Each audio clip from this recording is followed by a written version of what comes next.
The setup. What they gave us. Israel, hear me.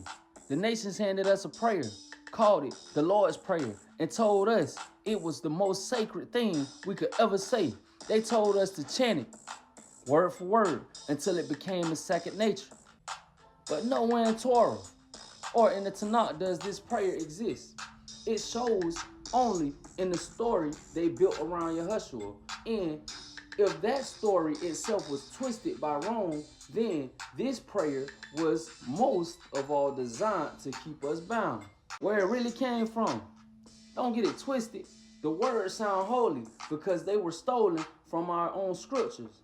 Our Father, Isaiah 63:16, hallowed be your name, Ezekiel 36:23, your kingdom come, Daniel 2:44, daily bread, Exodus 16:4, forgive us, Psalms 103:3, deliver us from evil, Psalms 121:7. Rome did not create new light.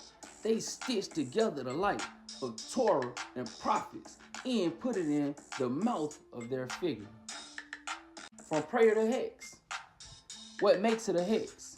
It was tuned into a formula, not a covenant cry. It was repeated as a chant, not a living prayer. It was made to be said in the name of their Savior image, not directly to Yahuwah. This transformed it from worship into bondage. It became a net cast over Israel. A prayer that sounds holy, but actually handles us, keeping our energy tied to the system that holds Jerusalem captive. What they did? The reason is clear.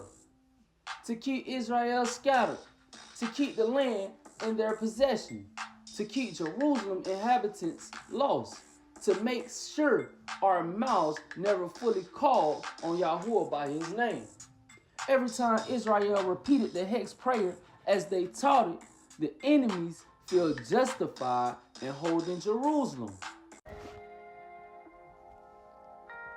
But here's the power. The words themselves are not evil. They belong to us because they came from Torah. The chains are in the way. They were packaged and forced on us.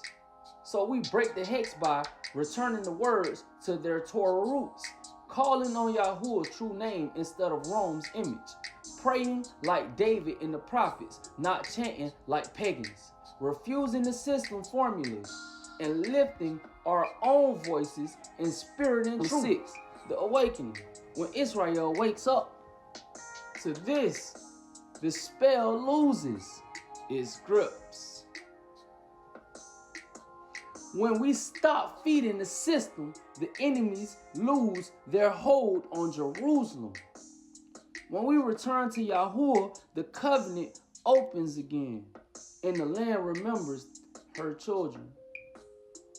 The so-called Lord's Prayer was never meant to free us.